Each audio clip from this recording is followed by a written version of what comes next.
Hello everyone, this is your teacher Sanjeev Kumar. देखो, हम लोग पिछले क्लास में यूनिफॉर्मली चार्ज कंटिन्यूअस बॉडी के कारण इलेक्ट्रिक फील्ड इंटेंसिटी निकालना सीखे थे।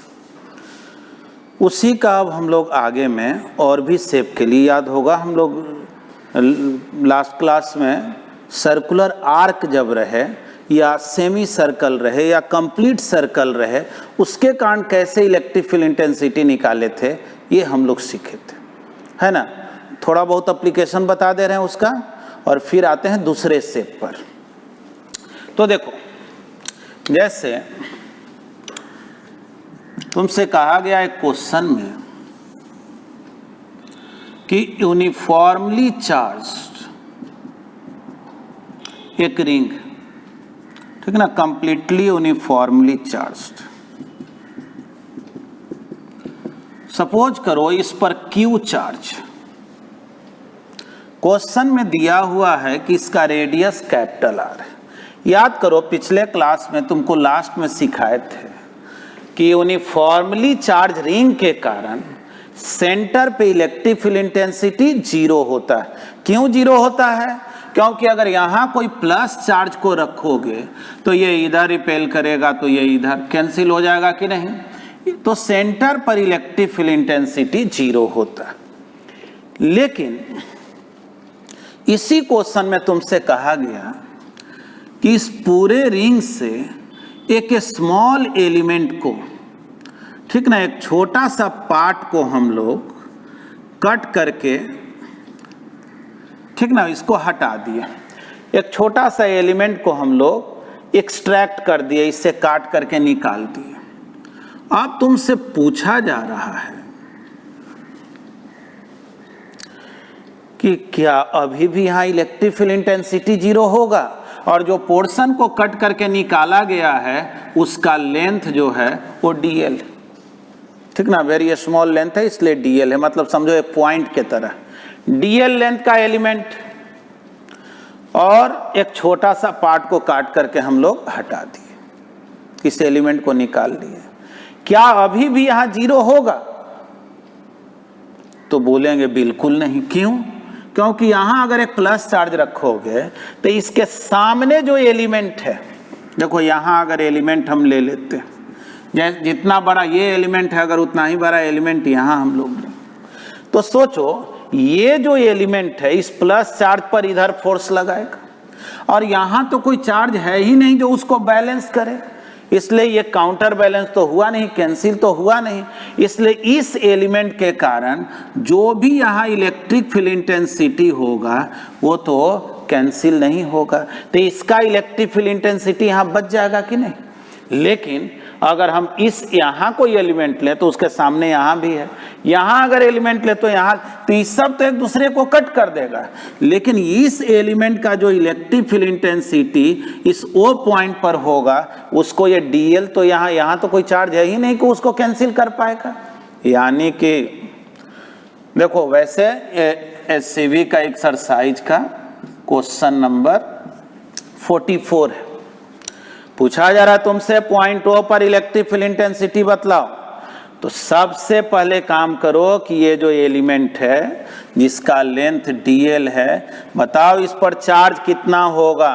तो सोचो, अगर इसका रेडियस आर है तो पूरे 2 पाई आर लेंथ पर कितना चार्ज है? क्यू चार्ज है ना। सोचो, बोलोगे ना, 2 पाई आर लेंथ कंटेन्स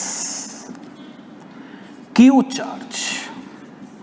तो बतलाओ तो ये जो डीएल लेंथ है वो कितना चार्ज कंटेन करेगा? तो बोलेंगे q by 2 pi r into dl. चलो, ये तो हम लोग निकाल लिए कि डीएल लेंथ पर चार्ज कितना होगा। चलो, इस चार्ज को हम डी क्यू से डिनोट कर रहे हैं, q by 2 pi r into dl. अब तुमसे पूछा जा रहा है इस पॉइंट पर इलेक्ट्रिक फील्ड इंटेंसिटी कितना हो। तो जाहिर है ये जो एलिमेंट है इसी का ना इलेक्ट्रिक फील्ड होगा, यानी इलेक्ट्रिक फील्ड एट ओ बतला दो। इलेक्ट्रिक फील्ड जो है वो एलिमेंट के कारण ही है, डी लिखे चाहे ई लिखे, हमको आंसर तो यही लिखना है।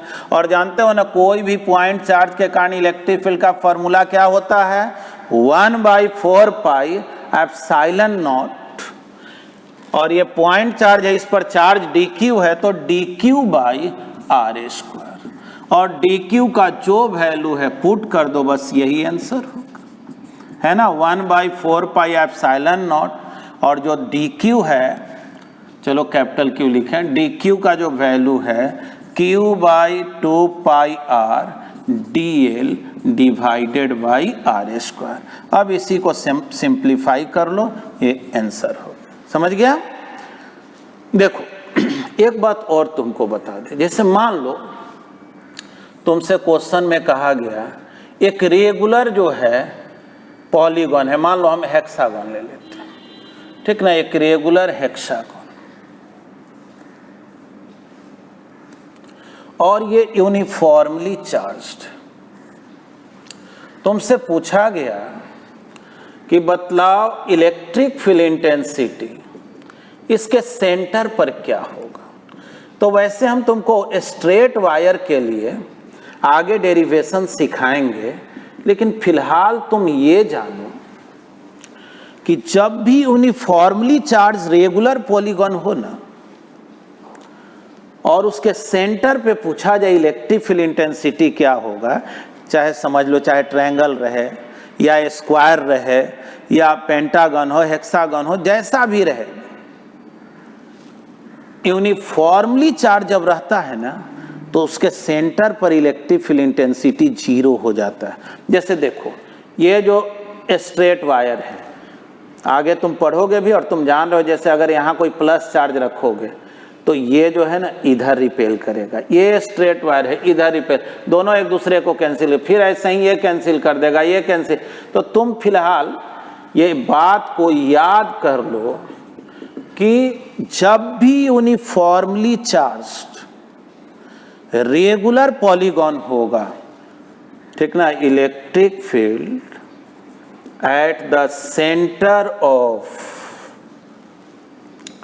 uniformly charged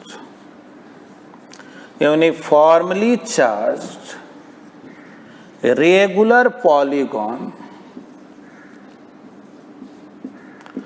is always equal to 0, ठीक ना, always equal to 0, ठीक ना। देखो एक बात हमेशा याद रखना, तुम लोग जो एग्जाम देते हो तो ठीक है, फिजिक्स कंसेप्चुअल सब्जेक्ट तो है ही, इसमें कोई दो राय नहीं, लेकिन एक बात ये भी तो है ना, कोई कितना भी कंसेप्चुअल हो तो ऐसा तो नहीं है कि वो केवल समझ लेने से ही सब बात याद रह जाता है, याद तो हर बात को रखना पड़ता है।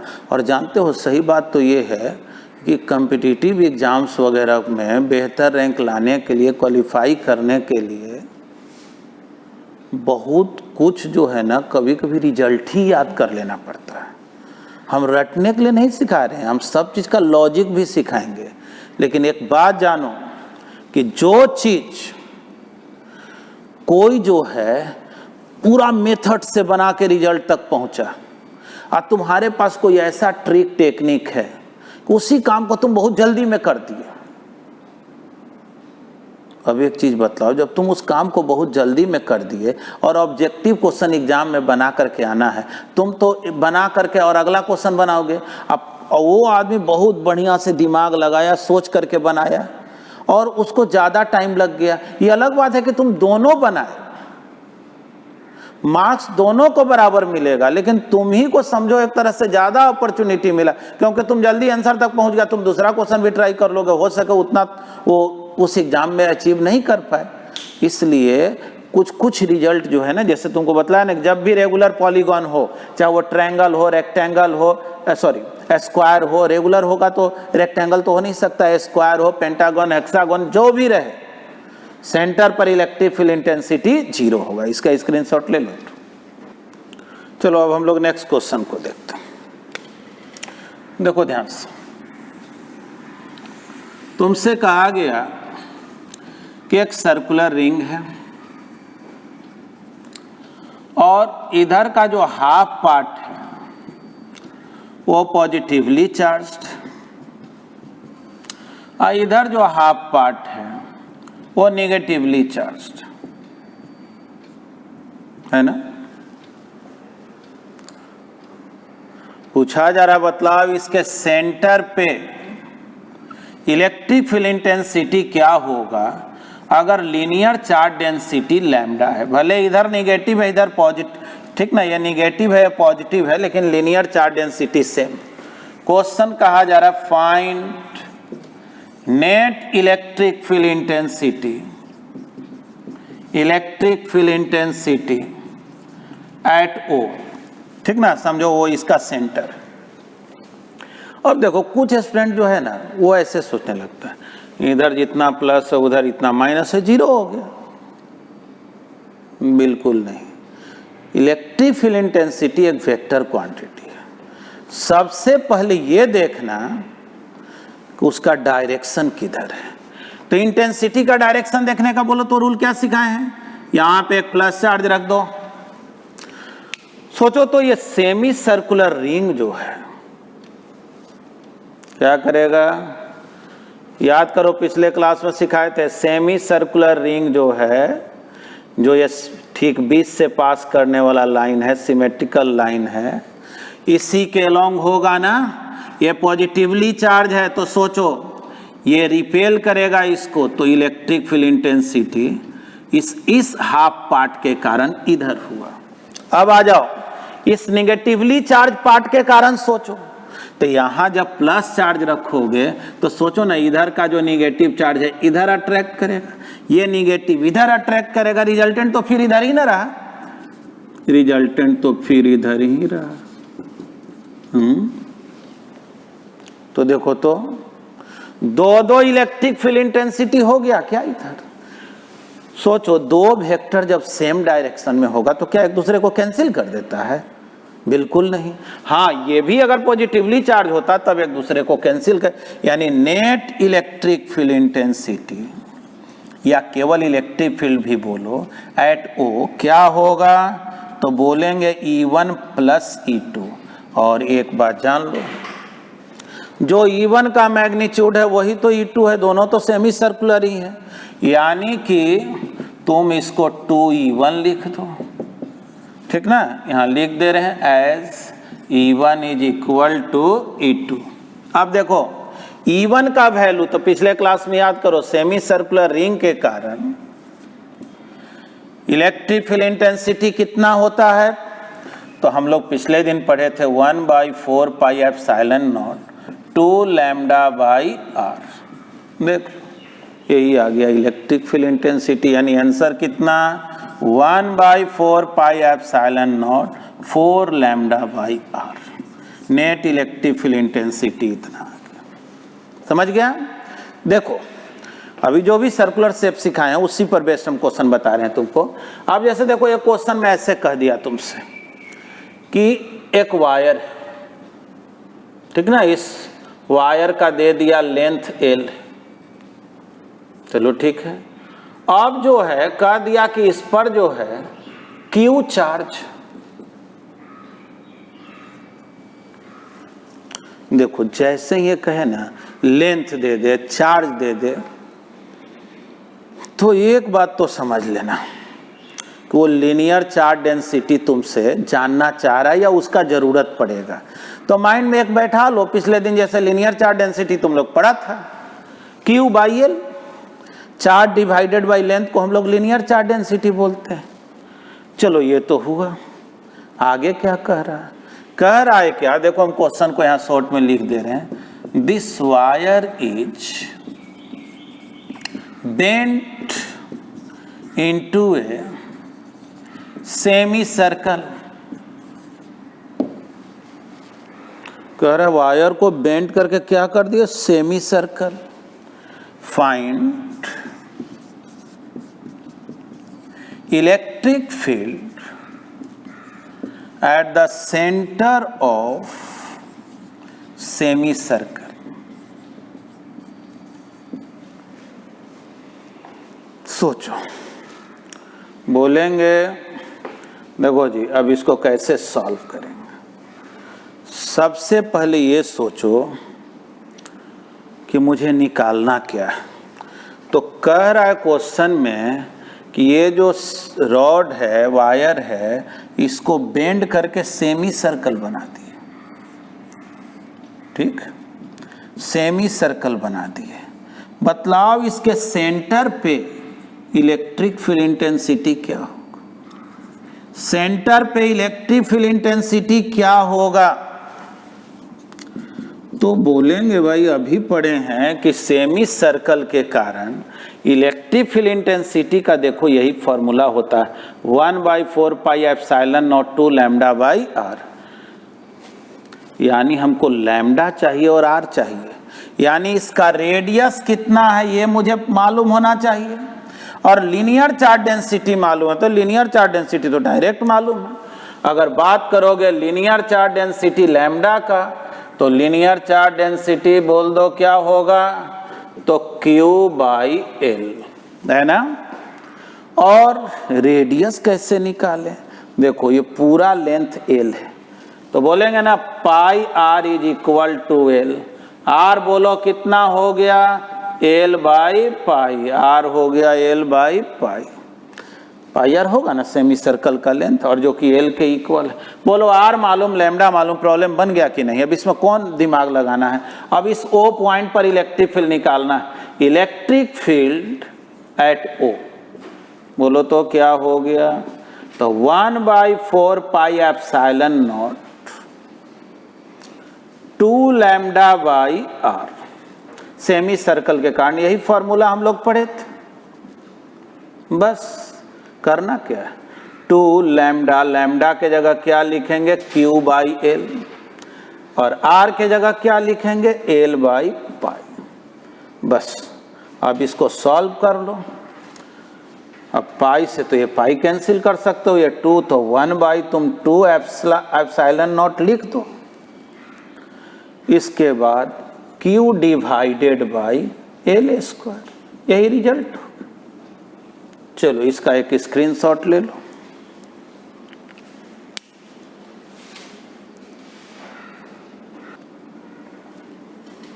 चलो अब हम लोग एक न्यू हेडिंग देते हैं, electric field at axial position due to a circular wire, या ऐसा करो due to uniformly charged circular wire. ठीक, चलो पहले इसका मतलब समझते हैं, क्या डेराइव करना है। देखो जी, क्वेश्चन है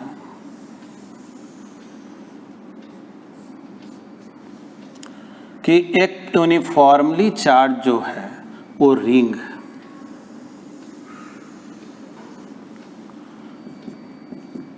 ठीक ना, यूनिफॉर्मली चार्ज एक रिंग है। इसका रेडियस जो है दिया हुआ है। चलो मान लो रेडियस A ले लेते हैं। कह रहा क्वेश्चन में कि इसके सेंटर से x डिस्टेंस पर एक पॉइंट है। इस पॉइंट पे बतलाओ इलेक्ट्रिक फील्ड इंटेंसिटी क्या होगा।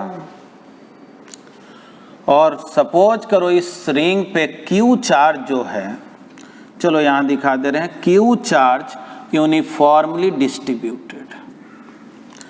Q चार्ज यूनिफॉर्मली डिस्ट्रीब्यूटेड है। x डिस्टेंस पर पूछा जा रहा इलेक्ट्रिक फील्ड इंटेंसिटी क्या हो, कैसे बनाए इसको। तो देखना, पहले तो जब भी इलेक्ट्रिक फील्ड इंटेंसिटी का बात हो ना, तो हम लोग उसके डायरेक्शन का बात करते हैं।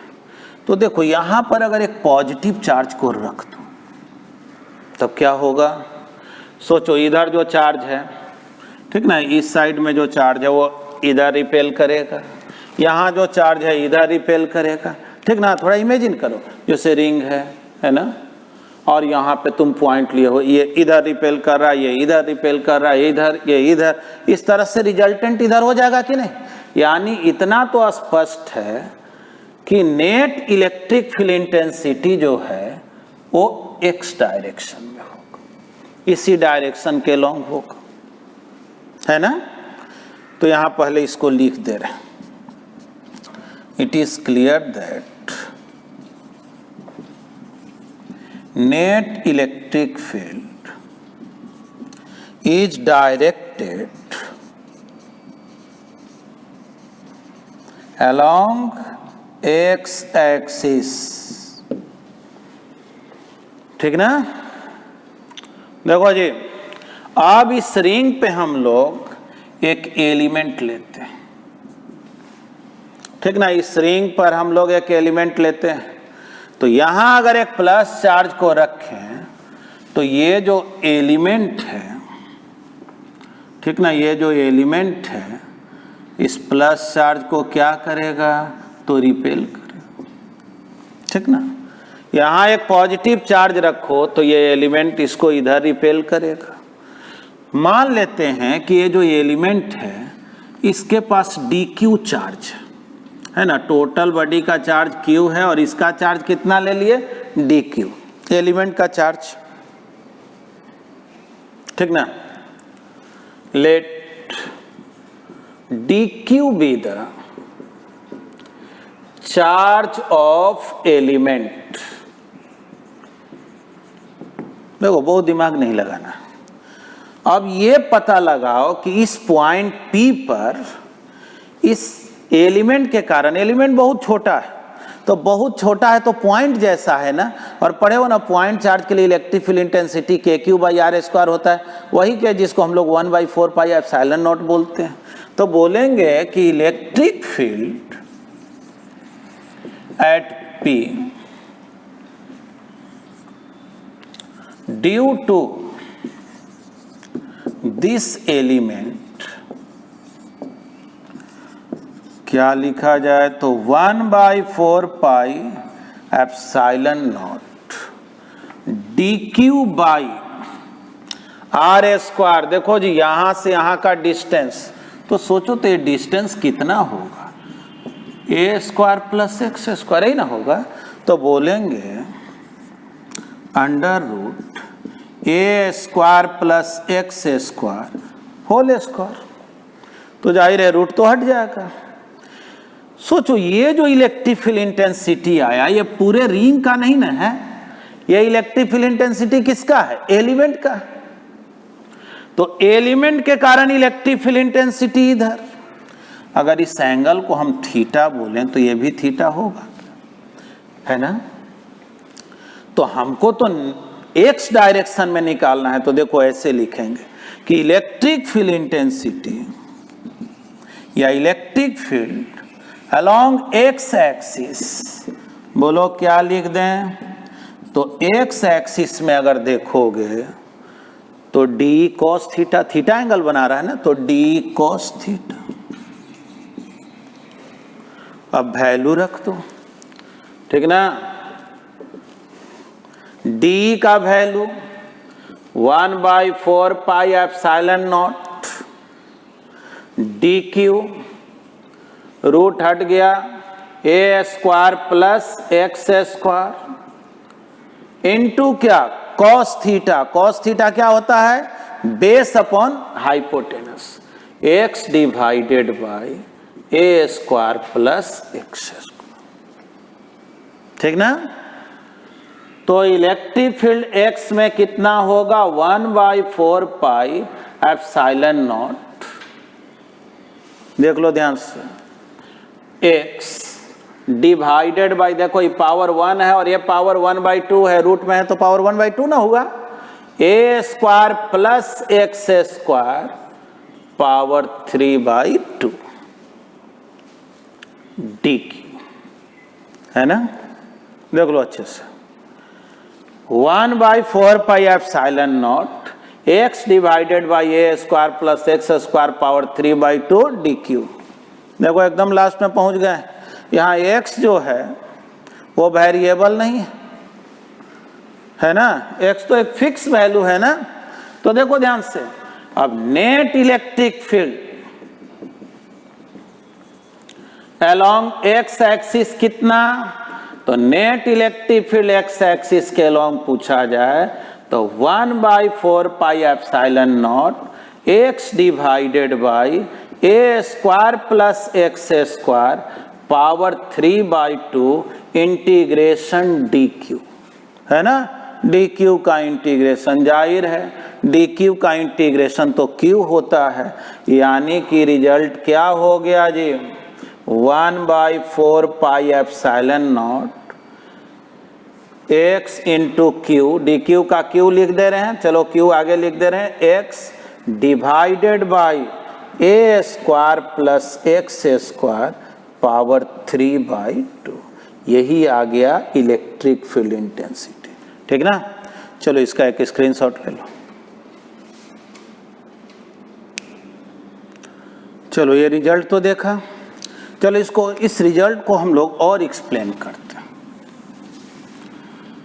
क्या हम लोग सीखे कि यूनिफॉर्मली चार्ज जो है एक रिंग है ना, यूनिफॉर्मली चार्ज्ड एक रिंग, इस पर Q चार्ज यूनिफॉर्मली डिस्ट्रीब्यूटेड। अब एक मिनट के लिए मान लो किसी क्वेश्चन में चार्ज का वैल्यू नहीं दिया है और लैम्डा यानी लीनियर चार्ज डेंसिटी दे दिया। अब तुमसे पूछा जाए टोटल चार्ज क्या होगा, तो क्या दिक्कत है, अरे यूनिट लेंथ में जो चार्ज है वो लैम्डा, लैम्डा इंटू 2πr कर दोगे, 2πa कर दोगे, वही टोटल चार्ज हो गया, ठीक ना। देखो अभी हम लोग सीखे हैं कि इसके एक्सिस पे कोई पॉइंट अगर लोगे तो उस पॉइंट पर, यहाँ पॉइंट अगर हम लोग लेंगे तो इलेक्ट्रिक फील्ड इंटेंसिटी का क्या फॉर्मूला आया, 1/4 pi epsilon not Q into x divided by A square plus x square power 3/2। यही रिजल्ट आया। और इलेक्ट्रिक फील्ड इंटेंसिटी का डायरेक्शन किधर आया है, तो इस एक्सिस के लो, है ना, इधर आया। लेकिन सोचो तो, अगर यहां तुमसे कोई पूछे इलेक्ट्रिक फील्ड इंटेंसिटी किधर हो, तो क्या बोलोगे, इधर ही होगा, तो बिल्कुल नहीं। ये जो प्लस क्यू चार्ज है, यहां कोई पॉजिटिव चार्ज रखोगे तो इधर ना रिपेल करेगा, यानी इधर के पॉइंट पर इलेक्ट्रिक फील्ड इंटेंसिटी का डायरेक्शन देखोगे तो उल्टा होगा क्या। और ये तो पहले से जान रहे हो, सेंटर पे जीरो होता है, नहीं तो यहां से एक्सप्लेन कर लो। सेंटर पे तो एक्स जीरो होगा ना, एक्स इसी को ना हम लोग बोले हुए, एक्स के जगह जीरो रख दो, इलेक्ट्रिक फील्ड इंटेंसिटी जीरो आ रहा है क्या, बोलो, तो बिल्कुल। यानी कि यहां पर जीरो है, थोड़ा सोचो, इमेजिन करना, यहां जीरो है, लेकिन इधर जा रहे हैं तो इलेक्ट्रिक फील्ड इंटेंसिटी कुछ है, ठीक है, कितना है, तो कुछ सर्टेन वैल्यू है। थोड़ा इमेजिन करते जाओ, अगर बहुत दूर तुम चले जाओ इसको लेकर, बहुत दूर, समझो इन्फिनिटी पे चले गए, तो बहुत दूर चले गए तो बहुत दूर पे जीरो हो जाएगा, यानी इधर भी बहुत दूर जाएंगे तो क्या होगा, जीरो हो जाएगा। सोचो, यहां भी जीरो है और इन्फिनिटी पे भी जीरो है, इसका मतलब इलेक्ट्रिक फील्ड इंटेंसिटी बीच में कहीं ना कहीं मैक्सिमम तो हुआ होगा। यहां जीरो है, बढ़ के कहीं मैक्सिमम हुआ होगा और फिर घट करके जीरो हो गया होगा।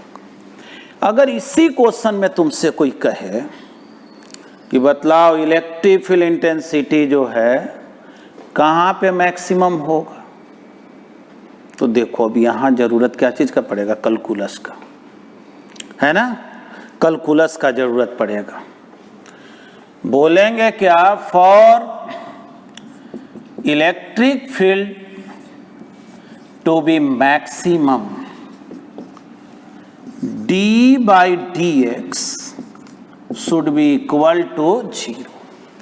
देखो कैलकुलस में पढ़े हो कि मैक्सिमम होने के लिए अगर ई एक्स का फंक्शन है तो जैसे वाई एक्स पे जब डिपेंड करता है तो वाई मैक्सिमम या मिनिमम होने के लिए d y by d x क्या होना चाहिए? 0। तो डी बाई डी एक्स 0 होगा। अब देखो वैसे तो तुम चाहो तो ये रिजल्ट भी याद रख सकते हो कब मैक्सिमम, क्योंकि देखो जो तुम्हारा हम हेडिंग दिए थे ना, हेडिंग तो पढ़ा दिए, अब तो हम ये एडिशनल बात बता रहे हैं, कंसेप्चुअल बात बता रहे हैं जो तुम्हारे एग्जाम में न्यूमेरिकल्स वगैरह में ऑब्जेक्टिव क्वेश्चंस वगैरह बनाने में हेल्प करता है ना। तो जैसा कि तुमको बताए हैं, देखो कुछ रिजल्ट जो है ना वो याद कर लेना बेहतर होता है। ये अलग बात है कि हम सब चीज़ तुमको प्रूव भी कर देंगे, लेकिन अब हम एग्जाम में हमको जल्दी से पूछा गया तो ऐसा जब भी इक्वेशन रहे ना ऊपर में x टू दी पावर 1 हो और ए स्क्वायर प्लस एक्स यानी some constant square plus x square power 3/2 हो तो तुम एक रिजल्ट याद रख सकते हो कि x का वैल्यू जब a/√2 होगा तब ये e मैक्सिमम होता है।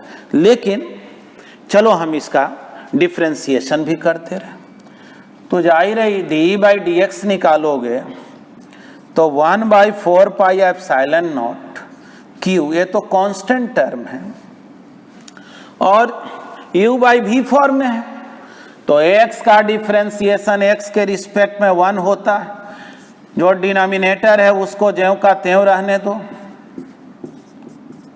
माइनस आपकी जो है ऊपर वाला जो टर्म है उसको ज्यों का त्यों रहने दो, नीचे वाले टर्म को डिफ्रेंशिएट करो, डिफ्रेंशिएशन का रूल है 3/2 a square plus x square, 3/2 minus 1, सोचो 3/2 माइनस 1 करोगे 1/2 हो गया है ना, into A square plus x square का डिफ्रेंशिएशन तो A square 0 X square 2x divided by जो डिनोमिनेटर में रहता उसका स्क्वायर करना होता है। देखो ये जो हम बात बतलाए ना ये तुम ऑलरेडी जब डिफ्रेंसिएशन पढ़े होगे तो वहाँ पे सीखे होगे। देखो फिजिक्स में बेसिक मैथमेटिक्स का ज़रूरत पड़ता ही है। मान लो तुम में से कोई स्टूडेंट 12th से ही स्टार्ट किया हो तो थोड़ा बहुत कैलकुलस पे प्रैक्टिस कर लेना है, वैसा में 11th वाला जो क्लास है उस सब में हम सिखाएंगे। अभी हम देखो तुमको इस रिजल्ट तक पहुंचाए हैं, लेकिन अभी भी एक बात बोल रहे हैं, खास करके इस रिजल्ट के लिए तुमको ये सब करने की कोई ज़रूरत नहीं है। जो रिजल्ट है क्योंकि मुझे बताना है सिखाना है इसलिए हम तुमको प्रूफ भी बता रहे हैं, तुम रिजल्ट भी इसमें याद कर सकते हो। A square plus x square power 3/2, देखो ये 2 कैंसिल हो गया, minus 3x square A square plus x square power 1/2 is equal to 0। चलो इसको इधर लेकर के चले जाते हैं, A square plus x square power 3/2, 3x square A square plus x square power 1/2, चलो A square plus x square power 3/2 divided by A square plus x square power 1/2, इधर हो गया 3x स्क्वायर। देख लो तो थोड़ा और सॉल्व करके इसको ऊपर ले जाओगे 3/2 माइनस 1/2 पावर 1 हो जाएगा क्या, यानी A square plus x square 3x square, A square कितना हो गया 2x स्क्वायर, बोलो x स्क्वायर कितना ए स्क्वायर बाई 2 यानी x कितना a/√2 प्लस माइनस बोल सकते हो। यानी कि यहां से a/√2 डिस्टेंस इधर आओ चाहे इधर जाओ, इलेक्ट्रिक फील्ड इंटेंसिटी का जो मैग्नीट्यूड होगा वो मैक्सिमम होगा। इसलिए एक काम तुम ये भी कर सकते हो, ये सारे बात के बदले सीधे लाइन याद रखो कि सेंटर पर इलेक्ट्रिक फील्ड इंटेंसिटी 0 होता और वहां से अगर a/√2 डिस्टेंस आगे जाओगे तो इलेक्ट्रिक फील्ड मैक्सिमम होता है, इधर जाओ चाहे इधर जाओ। चलो इसका एक स्क्रीनशॉट ले लो। तो अब हम लोग इसका ग्राफिकल रिप्रेजेंटेशन देखते हैं। देखो इतना मालूम है x जब 0 तो इलेक्ट्रिक फील्ड 0, ग्राफ कैसे ड्रॉ करें, ठीक ना। इधर हम लोग x को दिखा रहे हैं, इधर इलेक्ट्रिक फील्ड इंटेंसिटी को दिखा रहे हैं, समझना।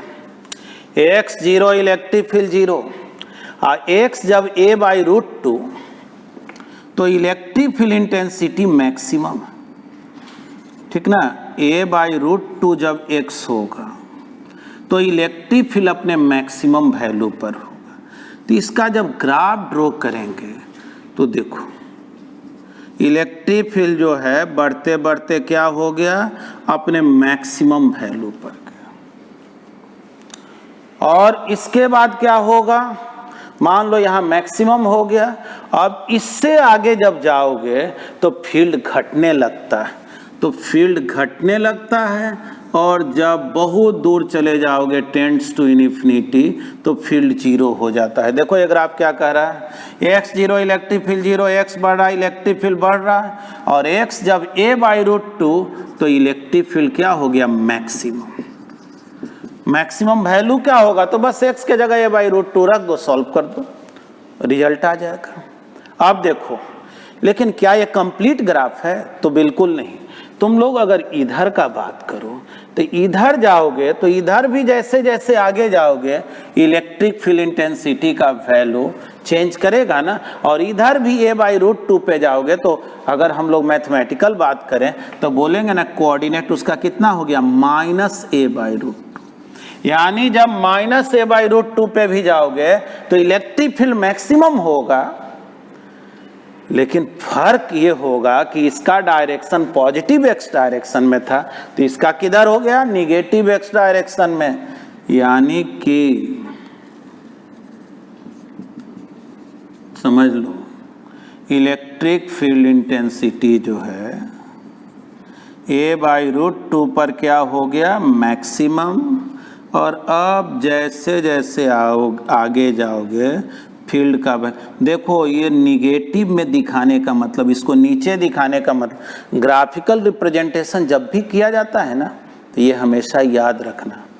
अगर मान लो पॉजिटिव डायरेक्शन को में जब ग्राफ हम ड्रॉ किए तो अगर हम फर्स्ट क्वाड्रेंट यानी इसको पॉजिटिव दिखाए हैं ई को, तो जब अपोजिट डायरेक्शन बताना होगा तब उसको क्या दिखाना पड़ेगा, नेगेटिव। लेकिन यही अगर इलेक्ट्रिक फील्ड इंटेंसिटी का डायरेक्शन के साथ बात ना होकर केवल मॉड कर दिया जाता तब जैसा इधर ग्राफ हुआ वैसा ही इधर ग्राफ हो जाए। यानी समझ लो अगर यही जो है ना तुमसे कोई कह दे कि नहीं हमको मैग्नीट्यूड से मतलब है, डायरेक्शन से नहीं मतलब है, मॉड ई और x का ग्राफ कैसा होगा, तो देखो ग्राफ तो ऐसा ही होगा, बस इसमें जो हम लोग ऐसे बनाए, ठीक ना। a/√2 ये -a/√2 इधर अगर जाओगे तो, लेकिन मॉड लग गया तभी ग्राफ नीचे, क्योंकि मैग्नीट्यूड में तो हमेशा पॉजिटिव दिखाना, समझ गया। तो इसको जो है हम लोग आज इतना ही सीखेंगे।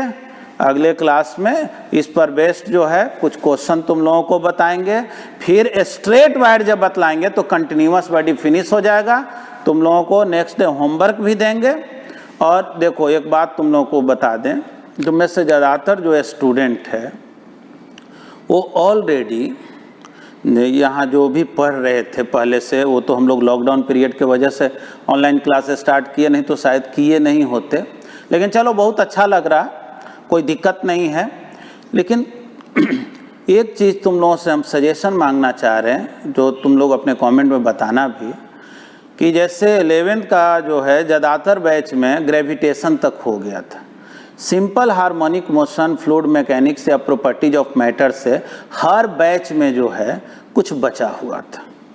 इसलिए तुम लोग अगर ये कहोगे, जैसे हम वेक्टर का मतलब 11th पोर्शन में वेक्टर का तो हम सिलेबस डालते हैं, लेकिन वेक्टर तुम लोगों को पढ़ा हुआ है या ज़्यादातर स्टूडेंट का पढ़ा हुआ है ना, खैर हम उसको तो डालते रहेंगे। लेकिन हम तुम लोगों से एक सजेशन मांग रहे हैं, कमेंट बॉक्स में लिख करके देना। हम चाह रहे हैं कि नहीं होगा तो तुम लोगों को हम सिंपल हार्मोनिक मोशन से लेकर के आगे फ्लूइड मैकेनिक्स तक डालेंगे। ठीक ना। वैसे हम आगे तुमको और भी कमेंट देखने के बाद स्टेप लेंगे, तो ठीक ना। इसको देखने के बाद तुम लोग रिप्लाई करना। Thank you.